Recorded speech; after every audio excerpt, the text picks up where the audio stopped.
18. Es un salmo bastante corto, vamos a leerlo. Vamos a leer los 6 versículos del Salmo 128, el cual nos da unas claves para ser feliz. ¿Cuánto les gustaría ser feliz? El mundo entero va tras la felicidad.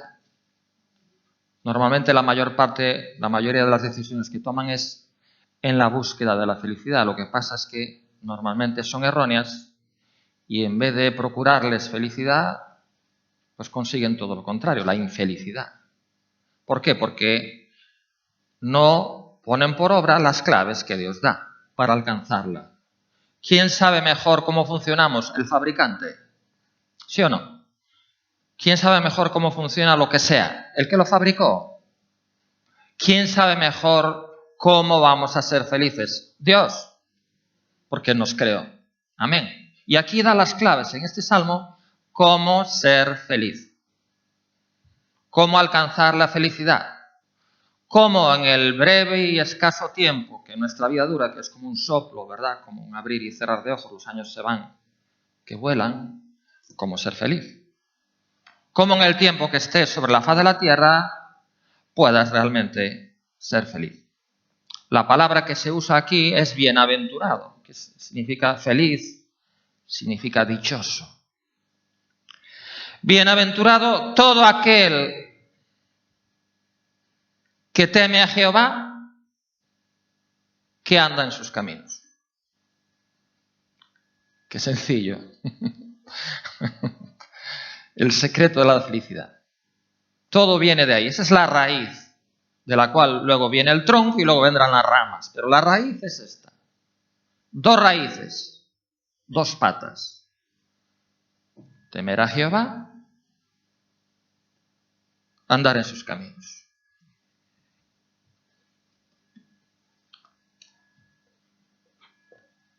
Temer a Jehová,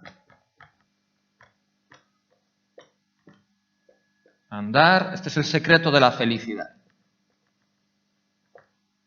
Andar en sus caminos. Porque difícil o raramente encontramos a alguien plenamente feliz, plenamente satisfecho. Que es, aunque tenga mucho dinero, aunque tenga mucha fama. A veces uno oye noticias de gente famosa y rica y que acaban en drogas, que acaban alcoholizados, que acaban suicidándose, que acaban de todo. Que acaban con 40 matrimonios, con hijos de sabe Dios cuántas mujeres. ¿Sí o no? ¿Por qué no alcanzan la felicidad? Alcanzan el poder, alcanzan la gloria, el dinero y muchas otras cosas que aparentemente parece que otorgan la felicidad, pero en la práctica vemos que no es así. Porque la felicidad Dios nos creó de tal manera que para ser felices necesitamos 2 cosas, sin las cuales nunca vamos a estar plenamente felices ni plenamente satisfechos, nunca. Porque Dios nos creó así, de esa forma. Para ser felices necesitamos caminar en el temor de Dios, temor reverente, respeto hacia Dios, ¿por quién es Él?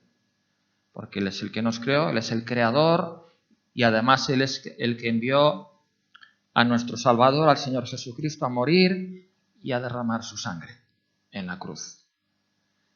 Temor reverente hacia Dios y caminar en sus caminos, no en los nuestros, no en los que el mundo quiere o enseña, en los suyos.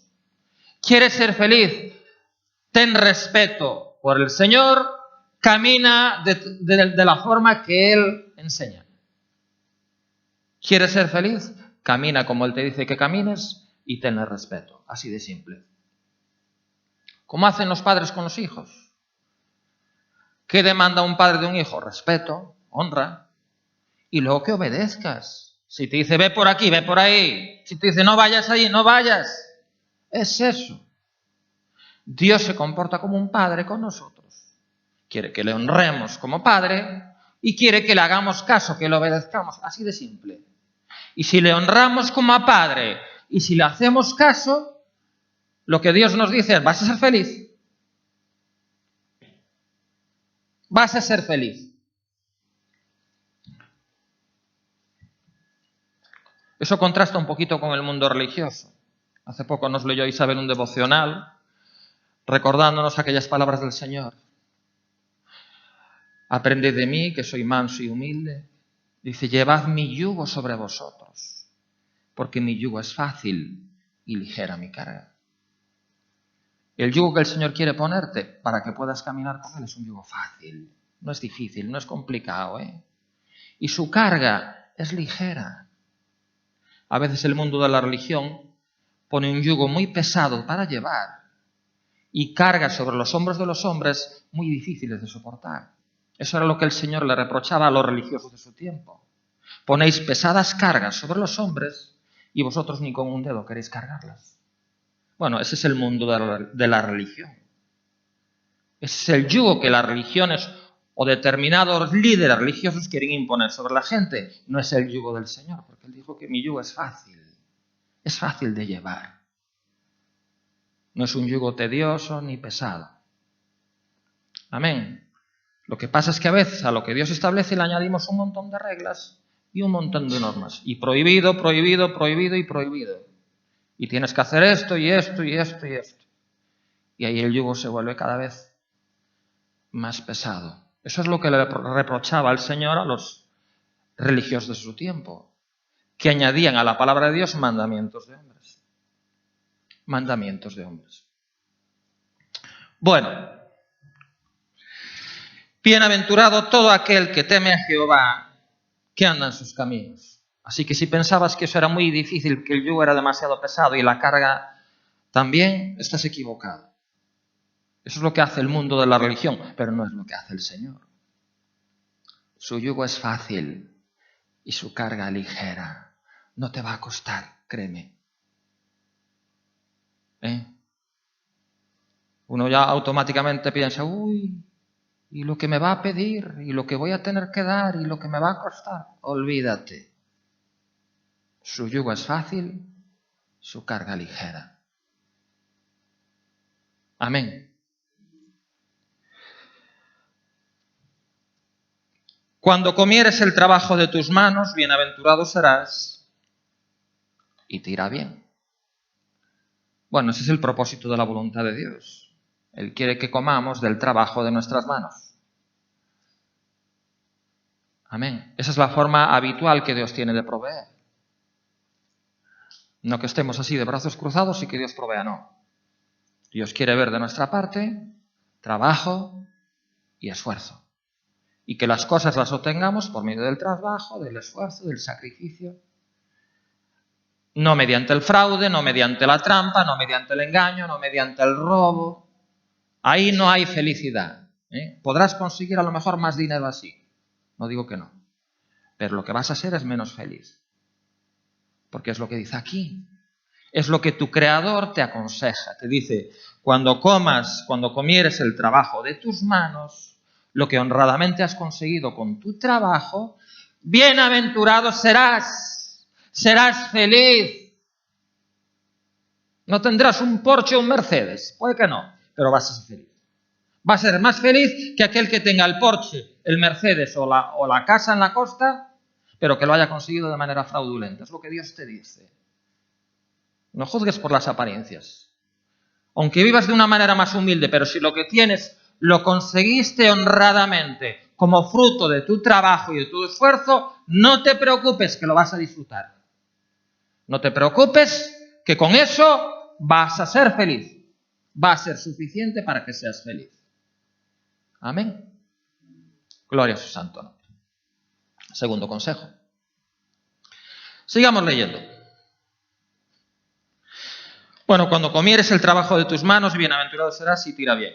Tu mujer, bueno, para los casados, como nos toque una mala, adiós muy buenas. Estamos perdidos, allá se va la felicidad. Imposible. De hecho, la Biblia dice, ¿no? Mejor solo en un rincón del terrado que en casa espaciosa con mujer rencillosa. Mejor. Ya puedes vivir en un palacete y como te toque una de esas que está dando la vara todo el día, mejor estar solo en el sitio más humilde. Entonces, claro, lo de la elección, cuidado. Da miedo. Mis papás siempre me decían que era una lotería, así me decían. Porque, claro, nunca acabas de conocer a la persona hasta que ya es tarde, que ya estás casado. Mi propia madre me decía, sí, porque, claro, en el noviazgo tú muestras la mejor cara. Ahí los defectos no se ven para nada. Eso se verá después, una vez que ya estás atado y bien atado. Entonces, por eso me decían mis padres, esto es una lotería. Sí, pero si tú temes a Jehová, gloria a su santo nombre, y si tú andas en su camino, te va a tocar, la lotería te toca, entre comillas, claro. Porque dice aquí a continuación, tu mujer será como vid que lleva fruto a los lados de tu casa. Y si alguno no sabe el significado de la vid, podemos leer en Jueces 9, no perdamos esta página, en Jueces capítulo 9,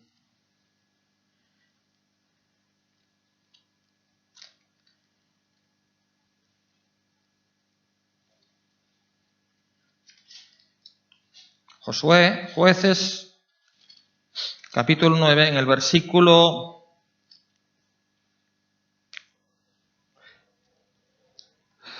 12. Jueces 9:12 es la parábola de los árboles de Jotán. Muy interesante, quizás un día prediquemos de ella. Jueces 9:12, dijeron luego los árboles a la vid, pues ven tú, reina sobre nosotros. Es una parábola que utiliza los árboles del bosque. Los árboles andaban buscando un rey y le propusieron a la vid que fuera rey, que reinara sobre ellos. Y la vid le respondió, he de dejar mi mosto, que alegra a Dios y a los hombres, para ir a ser grande sobre los árboles. Se negó. Renunció al poder terrenal corrupto, a la exaltación y a la gloria mundanas. No los quiso, era, digamos, la oferta que le habían propuesto, ¿no? Porque a cambio, ¿qué tenía que entregar? El propósito de la voluntad de Dios para su vida. ¿Cuál era el propósito de la voluntad de Dios y el plan maestro para la vid? Que diera fruto, y el mosto, que es el fruto de la vid, el fruto de la uva, tiene un doble propósito: alegrar a Dios y alegrar a los hombres. ¿Sí o no?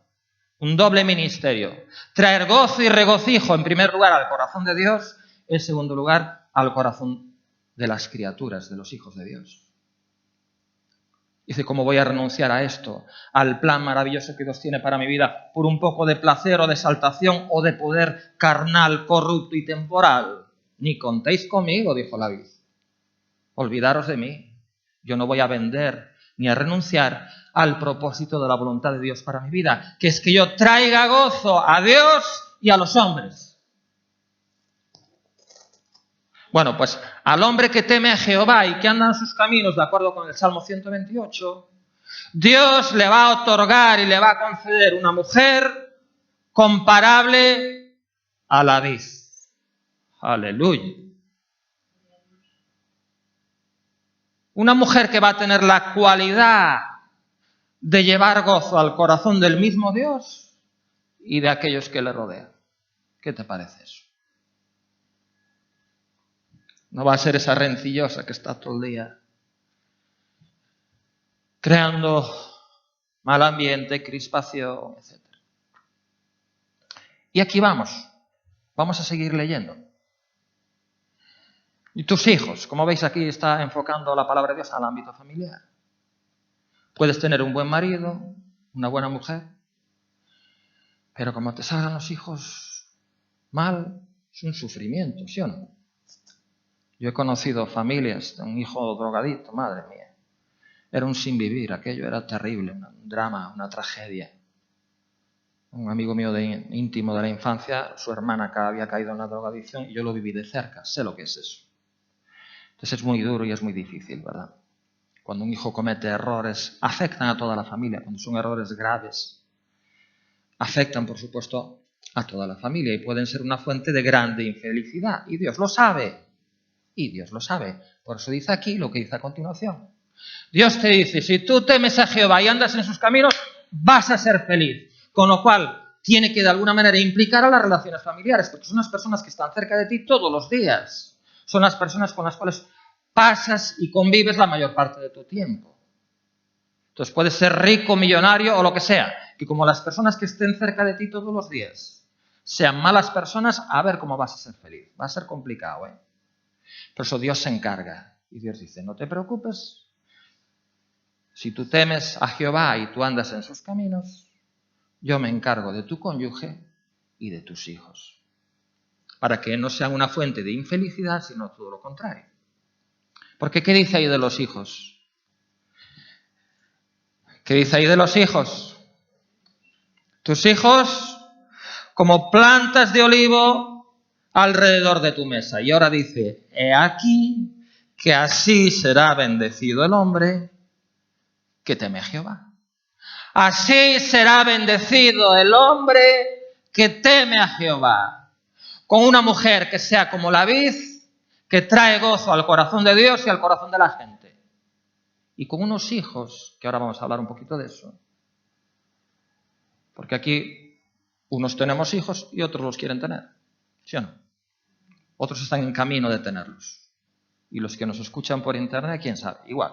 Unos los tendrán y otros estarán en camino de tenerlos. Tus hijos como plantas de olivo alrededor de tu mesa. Esto es una promesa. Quizás tú que me escuchas por internet, a lo mejor en este momento la promesa no se está cumpliendo, pero Dios promete que lo va a cumplir. Dios promete que lo va a cumplir si tú haces tu parte. Si tú haces tu parte, Dios hace la suya. A veces Dios permite determinadas situaciones en el ámbito familiar, incluso problemas graves. ¿Por qué? Es un toque de atención. Dios está llamando tu atención. A lo mejor no estás caminando en el temor de Dios, ni estás guardando sus caminos. Entonces Dios llama tu atención por medio de un hijo que se te descarríe. Pudiera ser. No digo que siempre sea así, pero puede ser en algún caso. Ahora, Dios te promete que Dios va a meter su mano y Dios va a obrar en la vida de tus hijos por muy descarriados que estén, si tú haces tu parte. Por muy descarriados que estén, Dios va a hacer que sean como plantas de olivo alrededor de tu mesa. ¿Y por qué utiliza la palabra de Dios esa similitud? Si tú me temes, si tú caminas en mis caminos, yo voy a hacer que tus hijos sean plantas de olivo alrededor de tu mesa. ¿Qué significa eso? Los que son hijos están temblando. Ya, ¿qué va a hacer Dios conmigo? Va a ser bueno, no te preocupes. Va a ser algo bueno. Muy bueno. Porque a lo mejor no tienes ni idea de lo que representa el olivo. Vas a, perdonar la expresión, flipar. Cuando veas lo que la palabra de Dios, lo muchísimo que el olivo es citado en la palabra de Dios. Por decirte que la calle más popular en Israel es la calle del Olivo. Así como aquí será la calle, qué sé yo, de la Encina o no sé, aquí en Ponferrada. La calle más popular, la calle del Olivo. El símbolo de la nación de Israel es el candelero rodeado de hojas de olivo. Después del diluvio, Noé envió una paloma a ver si ya las aguas habían cesado. ¿Y cómo supo él que las aguas habían cesado? Porque trajo en su pico una rama de olivo. La rama de olivo, en primer lugar, tipifica la esperanza de la restauración, porque cuando la paloma trajo la rama de olivo en el pico, ¿qué mensaje le estaba trayendo? Que el tiempo del juicio había pasado y venía la esperanza de la restauración, que por fin la paz y el bien iban a sustituir al mal y a la corrupción, porque Dios había traído juicio porque ya la corrupción ya había llegado a límites inaguantables. Entonces la rama de olivo representa eso, la restauración, la esperanza de la paz. Por eso es el símbolo que utiliza la nación de Israel. Ahora, llama la atención, a mí lo que más me llama la atención del olivo, los que sabéis de agricultura más que yo, es una cosa. Lo estuve leyendo y me sorprendió grandísimamente. Y es que el olivo es un árbol casi indestructible.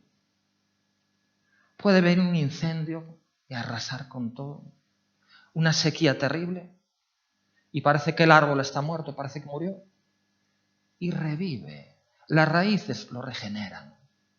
Esa es la característica esencial del olivo. Por eso es un árbol casi indestructible. Y su longevidad, no digamos, hay olivos que pueden vivir hasta 2000 años. 2000 años. Indestructible. El Señor Jesús, uno de sus lugares, por no decir el más favorito, ¿sabes cuál era? ¿Dónde iba continuamente? Está en la Escritura. Al monte de los olivos. Allí le encantaba estar rodeado de olivos. Un monte, un lugar apartado, un lugar solitario. Bueno, allí tenía reuniones con sus discípulos, ¿verdad? Pero iba continuamente al monte de los olivos. Y la palabra de Dios dice tanto acerca del olivo. Yo quisiera leer algún pasaje, porque esa es la comparación y el símil que Dios hace, ¿verdad? Para el hombre que teme a Jehová, sus hijos van a ser como plantas de olivo. Y fijaros, por ejemplo, en Jueces capítulo 9, volviendo a la parábola de los árboles de Jotán, en Jueces capítulo 9,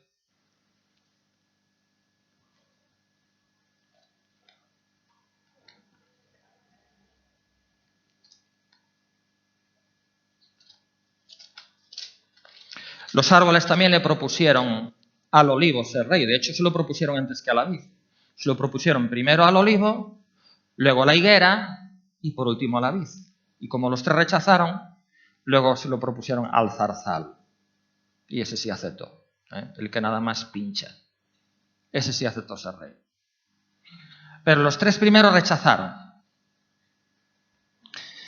Y el primero, al cual los árboles le propusieron ser rey, fue precisamente al olivo. Y vamos a ver cuál fue la respuesta del olivo. Estamos en Jueces capítulo 9.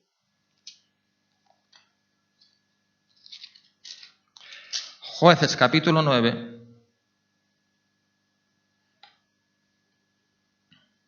Versículo 8. ¿Estáis ahí? Jueces 9:8. Fueron una vez los árboles a elegir rey sobre sí, gloria a su santo nombre, y dijeron al olivo: reina sobre nosotros, sé rey. Te ofrecemos poder terrenal, te ofrecemos exaltación y gloria, te ofrecemos aceptación. Sé rey. Ocupa ese lugar. Nada más tienes que renunciar al propósito de la voluntad de Dios para tu vida. No seas lo que Dios quiere que seas. Sé lo que nosotros queremos que seas y te vamos a exaltar. Es una propuesta. Ya te puedes imaginar quién está detrás de esa propuesta. Y vamos a ver qué dijo el olivo. Y no nos olvidemos que tus hijos serán como plantas de olivo. Si tú temes a Jehová y andas en sus caminos. Dice: mas el olivo respondió: he de dejar mi aceite, con el cual en mí se honra a Dios y a los hombres, para ir a ser grande sobre los hombres. Fue un no por respuesta. ¿Por qué? Porque su ministerio era tremendamente valioso. Del olivo viene la aceituna, de la cual viene el aceite. ¿Y por qué dice que con él se honra a Dios? Se honra a Dios. Porque ¿para qué se utilizaba el aceite en el tabernáculo mosaico? Bueno, eso después, pero antes de eso, porque dice se honra a Dios. Luego también dice que se honra a los hombres. En el tabernáculo mosaico, el templo, que era un cuadro, un tipo, una figura del Señor Jesucristo, pero era un templo, ¿sí o no? En él habita corporalmente la plenitud de la deidad. Amén. El Padre que mora en mí, Él hace las obras. Él era un templo. Un templo es un lugar donde Dios mora. Entonces, el candelero, que era el que proveía la luz para todo el templo, para todo el santuario, estaba alimentado ¿con qué? Con el aceite de oliva. Por eso honra a Dios. Con su ministerio hace que pueda haber luz en el santuario. Y luego dice también que honra a los hombres, porque como tú muy bien decías, los reyes y los sumos sacerdotes eran ungidos con el aceite de la santa unción, provisto por el olivo. Y además el olivo sabemos que es un alimento y sabemos también que tiene poder curativo. Las heridas eran suavizadas con aceite. Y sabemos que es un alimento valioso, la fuente de vitaminas que tiene, etc. Todo eso son características del olivo. Y el olivo dijo, ¿he de renunciar yo a todo esto por un poco de poder corrupto temporal? ¿Por un poco de exaltación carnal? ¿Voy a renunciar yo al plan y al propósito de la voluntad de Dios para mi vida? Dijo, no. No contéis conmigo. Gloria a su santo nombre. Y en Romanos 11, vamos al Nuevo Testamento.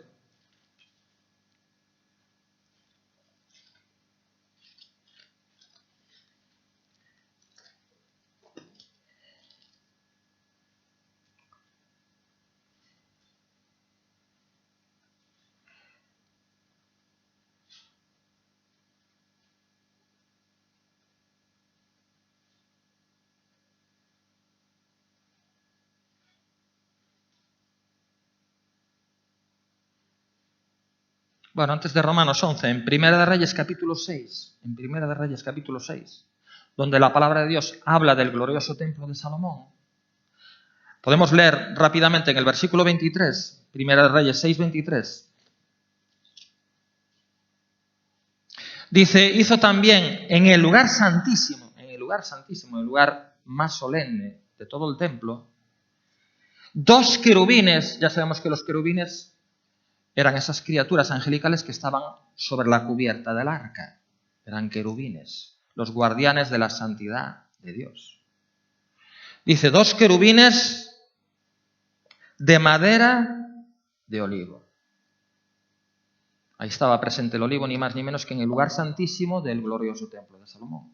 O sea, no nada más proveía aceite para el candelero, sino que los querubines estaban hechos con madera de olivo. Dios eligió precisamente el olivo. Y si lees el versículo 31, por ejemplo, dice, a la entrada del santuario hizo puertas de madera de olivo, y el umbral y los postes eran de 5 esquinas. Las 2 puertas eran de madera de olivo, y talló en ellas figuras de querubines, de palmeras y de botones de flores, y las cubrió de oro. O sea que el olivo estaba presente en el santuario de Dios. Además de proveer la luz, formaba parte del mobiliario y del sustento de la casa de Dios. Gloria a su santo nombre. Ahora sí, vamos a Romanos 11. Romanos capítulo 11, versículo 16. Presta muchísima atención a lo que vamos a leer ahora, del 16 hasta el 24, porque habla de nosotros y del pueblo de Israel y de la relación entre el pueblo de Israel y nosotros.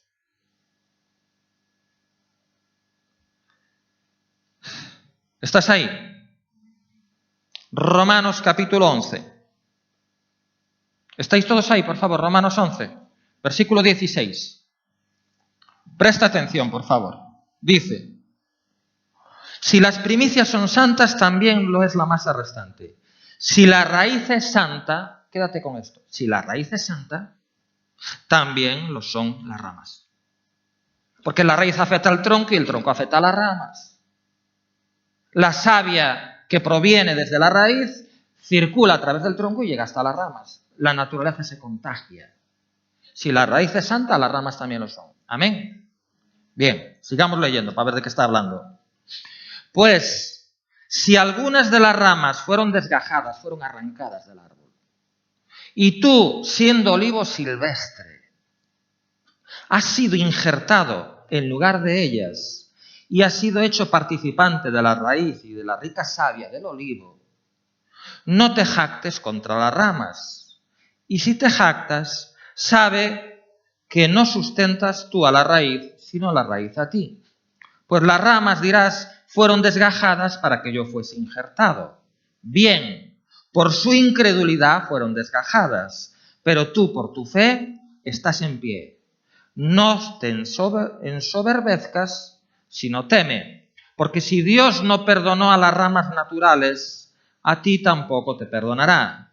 Mira pues la bondad y la severidad de Dios. La severidad ciertamente para con los que cayeron, pero la bondad para contigo si permaneces en esa bondad, pues de otra manera tú también serás arrancado. Y aun ellos, si no permanecieren en incredulidad, serán injertados, porque poderoso es Dios para volverlos a injertar. Porque si tú fuiste cortado del que por naturaleza es olivo silvestre y contra naturaleza fuiste injertado en el buen olivo, cuanto más estos, que son las ramas naturales, serán injertados en su propio olivo. ¿De qué está hablando aquí? ¿Quiénes son las ramas que fueron desgajadas del buen olivo? El pueblo de Israel. ¿Por qué? ¿Cuál es la razón? Ahí lo dice claramente, lo acabamos de leer. ¿Cuál es la razón por la cual... Bueno, ¿quién es la raíz del buen olivo? ¿Quién es el buen árbol? Es el Señor Jesucristo, por supuesto. La raíz de Isaí, así le llama Isaí, que es el padre de David, la raíz de Isaí. ¿Por qué esas ramas fueron desgajadas? Por su incredulidad y su dureza de corazón. Y como fueron desgajadas, ¿qué hizo el Señor? Coger ramas de olivo silvestre e injertarlas en el buen olivo. Eso somos nosotros, tú y yo. ¿Por qué nos injertó a nosotros? Porque creímos en Él, porque le aceptamos, porque le dimos amplia entrada para que entrara a nuestro corazón y cambiara nuestra vida. Por eso nos injertó en el buen olivo. Ahora Dios es justo. Si Dios arrancó esas ramas, aunque eran descendientes según la carne de Abraham, aunque era el pueblo o la iglesia de Dios del Antiguo Testamento, Dios los desgajó por su incredulidad y por su dureza de corazón, aunque eran las ramas naturales del buen olivo. ¿Qué hará con nosotros que somos injertos? Si nos comportamos de la misma forma que hizo Israel. ¿Qué hará? Pues desgajarnos. Amén. Pero dice que estamos en pie, ¿por medio de qué? Dice ahí.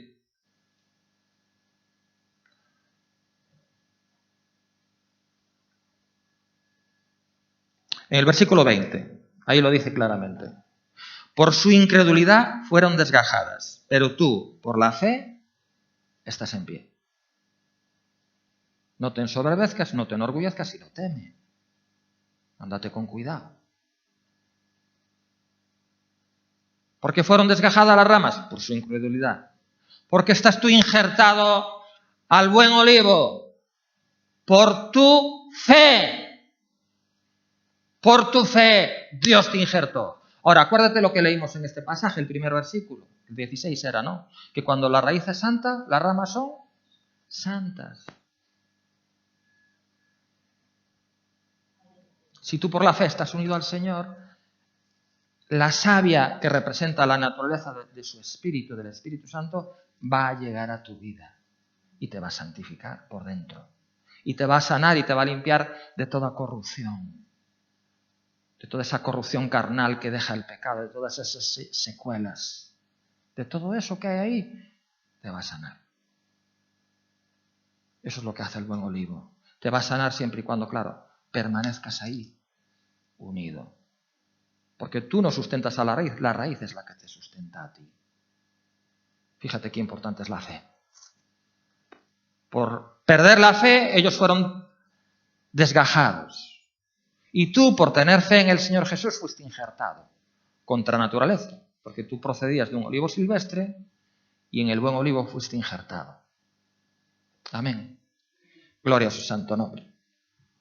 Fíjate si es importante el olivo, porque todo esto, su naturaleza, el Señor la tipifica por el buen olivo. Quisiera leer un último pasaje en Zacarías capítulo 4. Hay muchísimo, tengo muchísimos textos. Pero quiero hacer una selección, no quiero cansaros en demasía. Pero en Zacarías 4, ese sí lo quisiera que lo viéramos. Quizás para terminar, vemos Zacarías 4 y otro pasaje que lo explique y ya. En Zacarías capítulo 4, es el penúltimo libro del Antiguo Testamento, antes de Malaquías.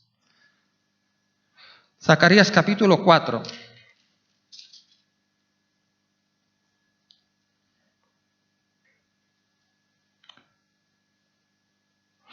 Aquí Dios le da al profeta Zacarías una visión de cuando Dios iba a traer la restauración del templo por medio de Zorobabel.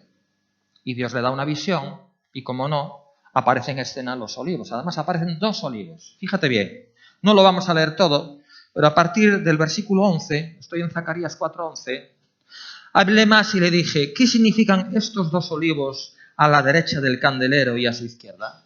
O sea, en la visión que Dios le dio a Zacarías, al profeta Zacarías, le dio el candelero, que es la lámpara que iluminaba el santuario, rodeado de 2 olivos, un olivo a la derecha y otro a la izquierda. Y claro, Zacarías le preguntó, Señor, ¿qué significan esos 2 olivos? Sé lo que significa el candelero. Pero ¿qué significan los 2 olivos? Uno a la derecha y otro a la izquierda. Y fijaros la respuesta. Hablé aún de nuevo y le dije, ¿qué significan las 2 ramas de olivo que por medio de los 2 tubos de oro vierten de su aceite como oro? O sea, el candelero se estaba alimentando de esos 2 olivos, uno a la derecha y otro a la izquierda, de su aceite. Y me respondió diciendo, ¿no sabes qué es esto? Y dije, Señor mío, no. Y él dijo, estos son los 2 ungidos que están delante del Señor de toda la tierra. Los 2 olivos que proveían el aceite para el candelero, dice, los 2 ungidos que están delante del Señor de toda la tierra. Y algunos se quedará todavía, no sé qué es eso. Bueno, por eso vamos a ver el último texto, para ver qué es eso. Los 2 ungidos que están delante del Señor de toda la tierra, representados por 2 olivos. Que esos son esos 2 ungidos que están delante del Señor de toda la tierra. ¿Dónde están todas las respuestas? Por supuesto que en la Biblia. Gloria a su santo nombre. Vamos a Apocalipsis 11. Vamos a ver quiénes son esos 2 olivos, esos 2 ungidos que están delante del Señor de toda la tierra. Gloria a su santo nombre. Apocalipsis capítulo 11.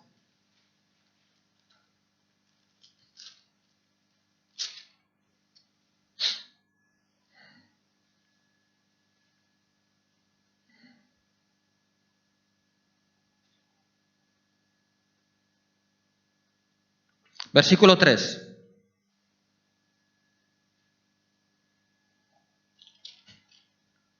¿Estás ahí? Apocalipsis 11:3. Y daré a mis 2 testigos que profeticen por 1260 días vestidos de cilicio. ¿Sabes cuántos son 1260 días? ¿Cuántos son? Son 3 años y medio, justo, 3 años y medio, que es el tiempo que dura la gran tribulación. 3 años y medio.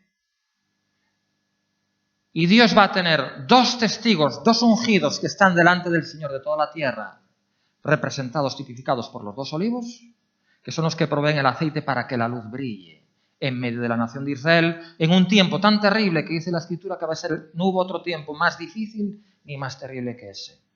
Porque el pueblo de Israel, el pueblo escogido, rechazó al verdadero Mesías. No nos olvidemos, crucifícale, le decían a Pilato, pero van a aceptar a otro. Todavía están esperando que el Mesías venga. Y sabemos a quién van a aceptar, al anticristo, el cual, dice la Escritura, se va a sentar en el templo de Dios como Dios.